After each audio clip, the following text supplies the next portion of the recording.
बिस्मिल्लाहिर्रहमानिर्रहीम व्यूअर्स, ये aromatic compound के जो चैप्टर था उसका सेकंड पार्ट की वीडियो है, जिसमें हम बेंजीन के प्रिपरेशन और उसके रिएक्शंस को स्टडी करेंगे।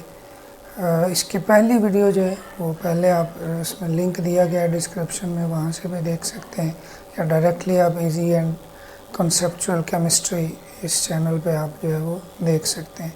अगर आपने अभी तक मेरा चैनल सब्सक्राइब नहीं किया तो इस चैनल को सब्सक्राइब करें और ज़्यादा से ज़्यादा लोगों को शेयर करें ताकि ज़्यादा से ज़्यादा लोग फ़ायदा उठा सकें। चलते हैं जी टॉपिक की तरफ। मैंने जैसे आपको बताया है बेंजीन की प्रिपरेशन और उसके रिएक्शंस को हमने स्टडी करना है। तो ये कुछ रिएक्शंस दिए हुए हैं जिसमें मुख्तलिफ रिएजेंट हैं, उनके साथ ये रिएजेंट जो हैं रिएक्टेंट हैं रिएक्शन करते हैं, या ये कंडीशन है, इनसे बेंजीन हासिल होता है। जिसमें सबसे पहला जो रिएक्शन है वो साइक्लोहेक्सेन। अगर आप इसको देखें तो इसके अंदर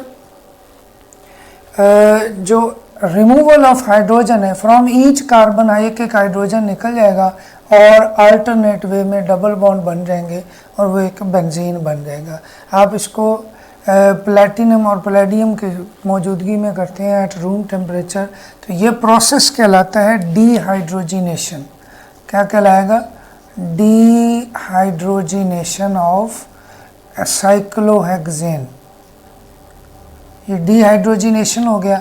उसके बाद ये एसिटाइलिन है, 3 एसिटाइलिन ऑर्गेनोनिकल कैटालिस्ट की मौजूदगी में, या ये रिएक्शन पीछे एलिफेटिक हाइड्रोकार्बन में भी पढ़ के आए हैं।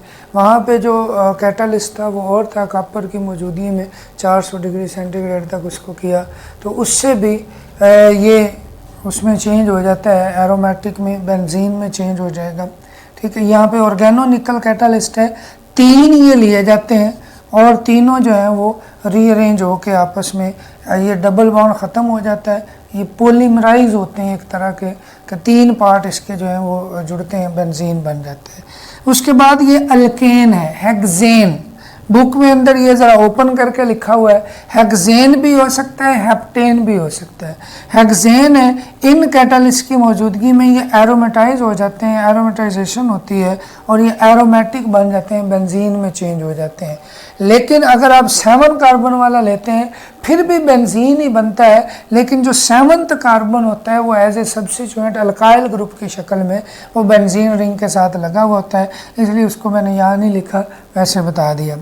इसके बाद बेंजोइक एसिड है, ये जो है ये मतलब ये बेंजीन के डेरिवेटिव होते हैं, मुख्तलिफ फॉर्म में हमें मिल जाते हैं, तो उससे हम बेंजीन बना सकते हैं। ये डीकार्बोक्सिलेशन एक तरह का कहलाता है कि इसमें से कार्बन डाइऑक्साइड रिमूव होती है in the form of sodium carbonate, और ये सोडा लाइम की मौजूदगी में रिएक्ट करके ये बेंजीन में चेंज हो जाता है। इसी तरह फिनोल है, जिंक के साथ रिएक्शन करता है तो जिंक ऑक्साइड बन जाता है और ये भी बेंजीन हासिल होता है। ये जो रिएक्शन है इसको वुड्स फिटिंग रिएक्शन भी बोलते हैं, ये बड़ा इंपॉर्टेंट है, इसी नाम से भी पूछ लेता है, वुड्स फिटिंग रिएक्शन। एक वुड्स रिएक्शन होता है जिसमें अल्काइल हैलाइड को हम यूज़ करते हैं और उससे अल्केन बनाते हैं, तो इसमें भी ये ब्रोमो बेंजीन जो है इसके साथ अल्काइल हैलाइड का ही रिएक्शन है, एक एरोमेटिक है और एक जो है वैसे है अल्काइल हैलाइड। उनको सोडियम की मौजूदगी में, ईथर की मौजूदगी में रिएक्शन करवाते हैं तो ये इथाइल बेंजीन हासिल होता है। एक्चुअली ये भी एक वो जैसे उसके अंदर अल्काइल 2 ग्रुप मिलते हैं, इसमें एक ये बेंजीन का पार्ट और एक ये इसका अल्काइल पार्ट, ये मिल के ये इथाइल बेंजीन बनाते हैं। ठीक है, यहाँ पे कोई भी अल्काइल लिया जा सकता है, अल्काइल हैलाइड, और वो अल्काइल जो है वो इसके साथ आके जुड़ जाएगा। इस फॉर्म में ये रिएक्शन को चेंज किया जा सकता है डिफरेंट नंबर ऑफ कार्बन के लिहाज से। उसके बाद ये तो था इसकी प्रिपरेशन के हवाले से। अब इसके रिएक्शंस हैं। रिएक्शन जो है वो आम तौर पे अगर हम बेंजीन के रिएक्शंस को स्टडी करें तो ये 2 किस्म के रिएक्शन शो करता है। एक तो इलेक्ट्रोफिलिक सब्स्टिट्यूशन रिएक्शन, एडिशन, और दूसरा एडिशन रिएक्शन। चूँकि बेंजीन के अंदर डबल बॉन्ड मौजूद होते हैं तो डबल बॉन्ड की वजह से या अनसेचुरेशन की वजह से सम टाइम हम कह सकते हैं कि जी इसने जो है वो एडिशन रिएक्शन शो करने हैं, लेकिन एडिशन रिएक्शन ये रिलक्टेंटली शो करता है, इतनी इजीली नहीं करता जैसे आम अनसैचुरेटेड जो है वो अल्कीन और अल्काइंस वगैरह कर लेते हैं। उसके बाद अब कुछ इसके एडिशन रिएक्शन है, कुछ इलेक्ट्रोफिलिक सब्स्टिट्यूशन रिएक्शन है। इलेक्ट्रोफिलिक सब्स्टिट्यूशन रिएक्शन क्या है कि one of the hydrogen of benzene ring is replaced by any other electrophile. Electrophile आप समझते होंगे, इलेक्ट्रोफाइल होता है electron loving species. Electron loving species वो होती है जिसके ऊपर पॉजिटिव चार्ज होगा, जैसे ई पॉजिटिव है। अब वीक इलेक्ट्रोफाइल बेंजीन की स्टेबिलिटी को ब्रेक करके उससे इलेक्ट्रॉन नहीं ले सकता, इसलिए जो इलेक्ट्रोफाइल इसमें यूज होंगे वो ज़रा स्ट्रॉन्ग होने चाहिए, ताकि बेंजीन के अंदर जो वो डीलोकलाइजेशन की वजह से स्टेबिलिटी है उसको वो ओवरकम करके उस बेंजीन रिंग को ब्रेक कर सके और उससे वो रिएक्शन कर सके। तो इस केस में पहले हम ये देखते हैं कि जो इलेक्ट्रोफाइल है वो इलेक्ट्रोफिलिक सब्स्टिट्यूशन होती क्या है। कोई भी इलेक्ट्रोफाइल आएगा वो इसमें से जो कोई इलेक्ट्रॉन है उसको लेगा, क्योंकि वो इलेक्ट्रॉन डेफिशिएंट होता है, तो वो बेंजीन के ही इलेक्ट्रॉन को यूज़ करके उसके साथ बॉन्ड बना लेगा। जब बेंजीन के इलेक्ट्रॉन उधर चले जाएंगे तो उसके साथ जुड़ा कार्बन जो होगा वो इलेक्ट्रॉन डेफिशिएंट होगा। ये इधर भी पॉजिटिव हो सकता था, इधर भी हो सकता था। इधर होता तो ये चार्ज इधर आ जाता बॉन्ड, ये इस तरफ है तो बॉन्ड जो है वो दूसरी तरफ है। ओवरऑल अगर आप बॉन्डिंग देखें तो इसका बॉन्ड एक कम है, बाकियों के पूरे 4 हैं लेकिन इसका एक बॉन्ड कम है। और अब ये बेंजीन के ये जहाँ पे इलेक्ट्रोफाइल ने आके जुड़ा है उसके साथ वाले कार्बन पर पॉजिटिव चार्ज आ गया। इस पॉजिटिव चार्ज को ख़त्म करने के लिए बेंजीन क्या करता है, बेस किसी के साथ जो बेस या कोई भी ऐसी चीज़ जो इससे हाइड्रोजन प्रोटॉन ले सकती हो तो वो इससे H ले के साइड पे हो जाएगी, और जब ये निकल जाएगा तो ये इलेक्ट्रॉन इधर ही छोड़ के जाता है, हाइड्रोजन आयन की शक्ल में जाके उसके साथ जुड़ेगा तो ये बन जाएगा। अब अगर आप देखें तो एक्चुअली इस पोजीशन पर, ये जो पोजीशन है इस पर जो कार्बन था ना वो जो हाइड्रोजन था वो निकल गया, उसकी जगह इलेक्ट्रोफाइल लग गया। ये है इलेक्ट्रोफिलिक सब्स्टिट्यूशन। ठीक है, अब इलेक्ट्रोफिलिक सब्स्टिट्यूशन में क्या क्यों है ये इलेक्ट्रोफिलिक सब्स्टिट्यूशन कि ई एक इलेक्ट्रोफाइल है जो कि इलेक्ट्रोफाइल है, पॉजिटिव चार्ज है, जो यहाँ से निकला है वो H+ है, वो भी एक इलेक्ट्रोफाइल है। तो इस वजह से one of the electrophile is replaced by another electrophile, that is called electrophilic substitution reaction. तो इसके अंदर जो है वो इलेक्ट्रोफिलिक सब्स्टिट्यूशन रिएक्शन भी है और कुछ जो है वो इसके अंदर एडिशन रिएक्शन है। मतलब 3 किस्म के इसके हम रिएक्शन देखेंगे, एक जिसमें इलेक्ट्रोफिलिक सब्स्टिट्यूशन होगी, एक जिसमें एडिशन होगी, एक जिसमें जो है वो ऑक्सीडेशन होगी, ऑक्सीजन वगैरह के साथ रिएक्शन होते हैं। तो इसमें सबसे पहले आप देखें हैलोजन के साथ रिएक्शन। इसके अंदर ये देखें तो बेंजीन रिंग को जब कुछ ना हो, एज ए ग्रुप कोई आके उसके साथ अटैच हो जाए तो ये सब्स्टिट्यूशन कहलाती है। तो ये एक इलेक्ट्रोफिलिक सब्स्टिट्यूशन है। अब इसमें जो इलेक्ट्रोफाइल आके अटैक करता है वो Cl+ होता है। ये याद रखें, थोड़ा सा आपने इलेक्ट्रोफाइल को ज़रूर माइंड में रखना है कि जो इलेक्ट्रोफाइल इस केस में होगा, एक्चुअली ये दोनों मिलकर फेरिक टेट्राहैलाइड बना देते हैं आयरन का, और एक क्लोराइड जो है वो पॉजिटिव आयन की शक्ल में वो एज ए इलेक्ट्रोफाइल बिहेव करेगा, बेंजीन रिंग पर जाकर अटैक करेगा, उसके इलेक्ट्रॉन को लेगा। इसी तरह इसमें भी ये भी एलोजिनेशन है, ये भी एलोजिनेशन है, उसमें भी क्लोरीन का रिएक्शन है, इसमें भी क्लोरीन का रिएक्शन है, लेकिन ये in the presence of sunlight है। तो जब सनलाइट की मौजूदगी में होगा देन एडिशन रिएक्शन होता है, और एडिशन में अंदर वाले जो बॉन्ड होते हैं बेंजीन के वो ख़त्म हो जाते हैं और हर कार्बन के पास एक एलोजन आके जुड़ जाएगा। ये भी एलोजिनेशन, ये भी एलोजिनेशन, ये एडिशन है और ये सब्स्टिट्यूशन है। उसके बाद अगर आप इसको देखें तो ये नाइट्रेशन, इस प्रोसेस को बोलते हैं nitration. Nitration mean introduction of nitro group in benzene ring, इसमें हमने ऐड किया हुआ है। अब ये जो चीज़ें हैं इनको यूज़ किया जाता है। इसमें जो हमारा इलेक्ट्रोफाइल होता है वो NO2+ होता है, NO2+। ये आके रिएक्ट करता है और ये बेंजीन रिंग के उस इलेक्ट्रॉन को ब्रेक करेगा और स्टेबिलिटी को ब्रेक करेगा और उसके साथ आएगा। बाकी मैकेनिज्म सारा इस तरह का है। तमाम इलेक्ट्रोफिलिक सब्स्टिट्यूशन रिएक्शन में इसी तरह का मैकेनिज्म होगा, जस्ट इलेक्ट्रोफाइल चेंज होना है। ये वाला जो है ये सल्फोनेशन है, इसको हम सल्फोनेशन बोलते हैं। Introduction of sulphonic acid group होता है। तो इसमें जो है फ्यूमिंग सल्फ्यूरिक एसिड या कंसंट्रेटेड सल्फ्यूरिक एसिड लिया जाता है और इसका भी एक इंटरमीडिएट जो है वो सल्फर ट्राईऑक्साइड की शक्ल में ये एक इलेक्ट्रोफाइल जो है वो आता है। इसके अंदर ये है, इसके अंदर ये है। अब ये जो दो नेक्स्ट रिएक्शन है इनको हम फ्रीडल क्राफ्ट रिएक्शन बोलते हैं। ये एक्चुअली एल्यूमिनियम क्लोराइड की मौजूदगी में अल्काइल हैलाइड या एसिटाइल क्लोराइड का रिएक्शन होता है विद बेंजीन रिंग। तो इसमें भी ये है उसी तरह से इलेक्ट्रोफिलिक सब्स्टिट्यूशन रिएक्शन। इसके अंदर जो इलेक्ट्रोफाइल होता है ये होता है CH3+, ठीक है, और इसके अंदर जो इलेक्ट्रोफाइल होगा वो CH3C डबल बॉन्ड हो, इस कार्बन पर पॉजिटिव चार्ज, ये इलेक्ट्रोफाइल यूज। इसको बोलते हैं फ्रीडल क्राफ्ट अल्काइलेशन, इसको बोलते हैं फ्रीडल क्राफ्ट एसाइलेशन। मैकेनिज्म इनका भी ऐसा ही है। ई की जगह मिथाइल ग्रुप ये वाला जो है पॉजिटिव आयन वाला ये रखेंगे तो ये अल्काइलेशन हो जाएगा सारा, और अगर ये लेते हैं एसाइल ग्रुप तो ये एसाइलेशन हो जाता है। ओवरऑल ये प्रोडक्ट बनेगा। नेक्स्ट में हाइड्रोजन है। अब देखें बेंजीन रिंग डिस्टर्ब हुआ इसलिए ये एक एडिशन रिएक्शन है। एडिशन रिएक्शन में हाइड्रोजन ऐड करते हैं तो ये साइक्लोहेक्सेन में चेंज हो जाता है, निकल की मौजूदगी में करेंगे।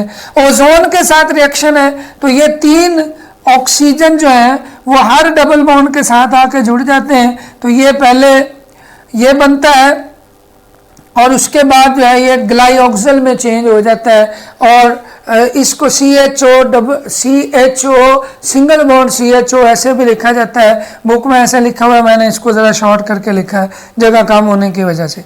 ऑक्सीजन के साथ रिएक्शन, अगर ऑक्सीजन के साथ रिएक्शन करें in the presence of catalyst vanadium pentoxide और इतना टेम्परेचर पे तो ये बन जाएगा, ये पहले मैलिक एनहाइड्राइड बनता है जो कि मजीद उसमें वाटर ऐड करके ये मैलिक एसिड बनता है। तो ये भी एक रिएक्शन है, इसको भी पूछा जा सकता है। उसके बाद बेंजीन के साथ बाज़ दफ़ा अल्काइल ग्रुप लगे हुए होते हैं, तो जब आप उनकी ऑक्सीडेशन करेंगे तो फिर बेंजीन जो है वो ऑक्सीडाइज नहीं होता, बल्कि उसके साथ जो लगे ग्रुप होते हैं साइड चेन जो है वो ऑक्सीडाइज होकर वो कार्बोक्सिलिक ग्रुप में चेंज हो जाती है।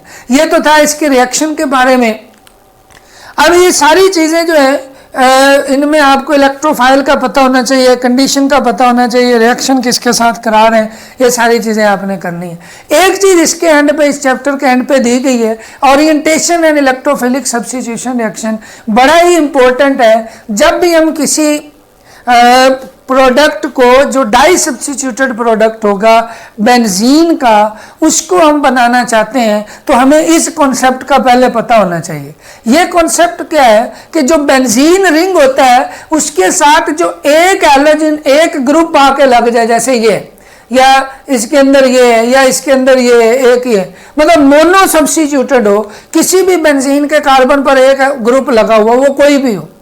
अब वो ग्रुप जो है वो इंडिकेट करेगा, वो डायरेक्शन देगा कि उसके अंदर नया आने वाला ग्रुप किस कार्बन पर लगता है। उसके लिहाज से उसकी 3 पोजीशन है, एक आर्थो और पैरा। ये अपने बेंजीन रिंग की पोजीशन के वाले से आपको पता होगा कि इस तरह से कोई भी, ये सपोज सब्स्टिट्यूएंट है X और ये बेंजीन रिंग है। अब इसके लिहाज से ये दोनों पोजीशन कौन सी हुई, आर्थो, ये भी आर्थो है, ये मेटा है, ये भी मेटा है और ये पैरा है। तो या तो कोई भी ग्रुप जो यहां लगा है वो ये बताएगा कि नया आने वाला या आर्थो पे लगे या पैरा पे लगे। जो आर्थो पे लग सकता है वो पैरा पे भी लग सकता है, जो पैरा पे लग सकता है वो आर्थो पे भी लग सकता है। या दूसरी जो ऑप्शन होगी वो मेटा की होगी। तो जो पहले ग्रुप लगा हुआ होगा वो होगा या तो वो आर्थो पैरा डायरेक्टिंग ग्रुप होगा या वो मेटा डायरेक्टिंग ग्रुप होगा। मतलब नेक्स्ट आने वाले ने किस पोजीशन पर अटैच होना है ये पहले से मौजूद ग्रुप बताता है और इसको हम बोलते हैं ओरिएंटेशन। ये इलेक्ट्रोफिलिक सब्स्टिट्यूशन में है, ओरिएंटेशन इन इलेक्ट्रोफिलिक सब्स्टिट्यूशन रिएक्शन। तो ऑर्थो पैरा डायरेक्टिंग कौन से होते हैं? इनको हम एक्टिवेटिंग ग्रुप भी बोलते हैं। ये ऐसे हैं जो सब्स्टिट्यूशन, इलेक्ट्रोफिलिक सब्स्टिट्यूशन के हवाले से उसकी रिएक्टिविटी को बढ़ा भी देते हैं, इसी वजह से इनको एक्टिवेटिंग ग्रुप कहा जाता है। अब कैसे हैं ये ऑर्थो पैरा डायरेक्टिंग ग्रुप या एक्टिवेटिंग ग्रुप? वो इस लिहाज से है कि सपोज आप OH को देखें, इसके पास लोन पेयर है, ये लोन पेयर भी इसके साथ डीलोकलाइजेशन में और रेजोनेंस में शामिल कर लेता है। ये बॉन्ड जब इधर शिफ्ट होगा लोन पेयर की मदद से, इन दो के दरमियान डबल बॉन्ड आ जाएगा और ये इलेक्ट्रॉन इस कॉर्नर पर आ जाएंगे, यहाँ पे नेगेटिव चार्ज आ गया। नेक्स्ट स्टेप में क्या होता है, ये यहाँ शिफ्ट होगा और ये यहाँ आ जाएगा, तो नेक्स्ट में इन दो के दरमियान डबल बॉन्ड हो जाएगा, नेगेटिव चार्ज इस पोजीशन पर आ जाएगा। नेक्स्ट स्टेप में क्या होगा, ये यहाँ जाएगा और ये वाला इलेक्ट्रॉन जो है वो इस पोजीशन पर आ जाएंगे, तो ये आ जाएगा। अब इन तीनों केसेस में देखें तो ये जो है पोजीशन इसके लिहाज से कौन सी है, ऑर्थो, ये पोजीशन पैरा और ये ऑर्थो।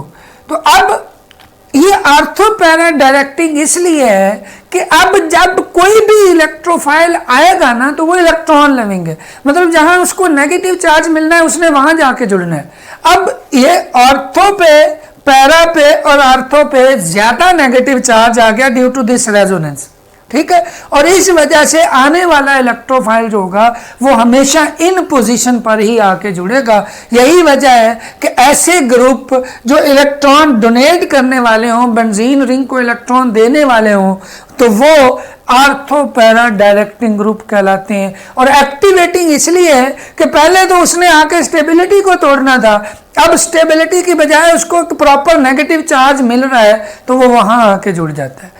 अब दूसरी चीज है मेटा डायरेक्टिंग। अगर यहां से कोई इलेक्ट्रॉन विद ड्राइंग ग्रुप हो, X की जगह ऐसा ग्रुप लगा हुआ हो जो इलेक्ट्रॉन को विदड्रॉ करे, तो क्या होगा कि ये चीज होगी, ये उलट हो जाएगी। मतलब इसने इलेक्ट्रॉन लेना है तो ये इलेक्ट्रॉन जो है ये इधर शिफ्ट होंगे, इसके ऊपर नेगेटिव आ जाएगा, इधर पॉजिटिव। ये एक लम्हे के लिए जब ये इलेक्ट्रॉन इधर शिफ्ट हो जाएंगे तो ये पॉजिटिव चार्ज आ गया। इसी तरह यहां पे भी पॉजिटिव आ जाएगा, यहां भी पॉजिटिव आ जाएगा। अब आने वाला इलेक्ट्रोफाइल पॉजिटिव पे तो अटैक नहीं करेगा, ना वो ऑर्थो पे अटैक करेगा, इस ऑर्थो पे, ना इस ऑर्थो पे, ना पैरा पे, क्योंकि उसके ऊपर भी पॉजिटिव चार्ज है और इनके ऊपर भी पॉजिटिव चार्ज है। तो ये जो जगह उसके लिए सूटेबल नहीं होगी। अब उसके पास दो ही जगह बचती है, या ये वाली साइड मेटा पोजीशन इधर वाली या इधर वाली, तो वो मेटा पोजीशन पे आके अटैच होगा और वो सब्स्टिट्यूशन होगी, जो भी वो सारा मैकेनिज्म उसके थ्रू। तो इसलिए इन ग्रुप को हम बोलते हैं ऑर्थो पैरा डायरेक्टिंग ग्रुप या meta directing group. Disubstitution के अंदर ये देखा जाता है, मोनो के लिए ज़रूरी नहीं है, आप उसको जिस मर्जी कार्बन के साथ जोड़ दें उससे फ़र्क नहीं पड़ेगा। ये था आज के बारे में, उम्मीद है आपको समझ आई होगी। थोड़ा सा ये शॉर्ट करके मैंने इसको बताया है, बाकी इसकी अगर आप डिटेल देखना चाहते हैं तो हर एक के प्रॉपर अलग अलग मैकेनिज्म भी बताए हुए हैं। आप हमने चूंकि इसको MCQ पॉइंट ऑफ व्यू से देखना था तो इसमें मेन पॉइंट जो है वो मैंने आपको बता दिए। उम्मीद है ये वीडियो आपको पसंद आएगी। वीडियो अच्छी लगे तो ज़रूर इसको लाइक एंड शेयर करें। Thank you very much. अल्लाह हाफिज़।